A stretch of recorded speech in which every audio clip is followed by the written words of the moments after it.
What up, guys? It's been a couple days I've been on here, man. We had a crazy weekend, and then yesterday was busy all day. Ended the day, started the day at 4, ended it at 9:30. Was actually a guest on a podcast last night, which is called the Present Father Podcast. So look out for that. It's going to be coming out soon. But during that podcast, it was just a really engaging conversation. And one of the questions they asked was, what was some of the advice that you wished you would have received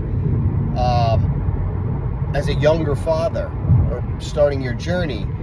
And I thought that would be some valuable stuff for you. One of the things that I had mentioned was like embracing the journey. I think when I got into this, I had macro patience with micro urgency, right? Like I knew it was going to take a while. I was going to have some grace with myself, right? But I was going to be persistent every day and create that urgency to make sure that I was doing the things I needed to do to get at least 1% better in one of the areas, whether it was process or whether it was a workout or whether it was hitting my diet 100, my meal plan 100%.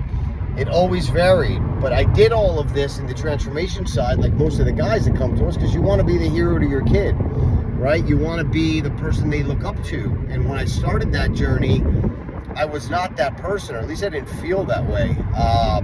And so I had to have a lot of patience and grace. And my concept was, listen, the standard needed to be raised for me. I knew I was going to have high standards for my son, for my kids, because I've always had high standards for myself, but I was no longer holding myself to those high standards in all areas, and that was the problem. And I had an issue with that. Why? Because I can't tell somebody to do something if I'm not doing it myself. It's just an integrity issue there. So I knew there's going to be a day in the next couple of years when I'm going to have to start talking to my son about standards, and there's going to be this awkward feeling of knowing, how am I telling him to do something that I'm not even doing in my own life? So I decided that I was going to set out on this journey again of always learning, always developing, hence the online coaching, which was a complete career transformation compared to building this world-class headhunting firm for 14 years. So that challenge was, I could have been complacent and continued to leverage the skill set, knowledge, and income I was making in the headhunting firm forever and been comfortable, but I wasn't challenged. I had easily done over 10,000 marketing calls, easily done over probably 50,000 recruiting calls. So where was the challenge? So I wasn't growing anymore, and that's why my health had slipped.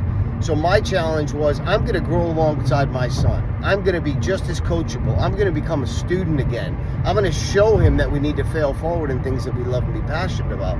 So my feedback to you is, have grace with yourself, enjoy the journey, and learn alongside your children. That is something that really helped me.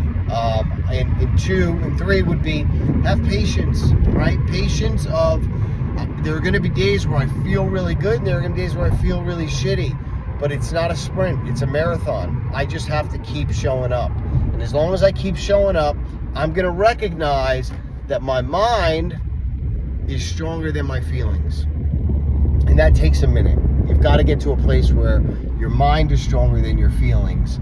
And there's just a lot of conversation you need to have with yourself over time. But it's getting up and doing the doing. Do the do first, and then worry about the do well.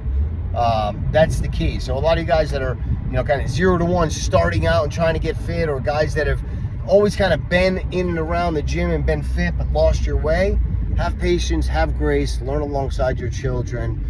Macro patience, micro urgency.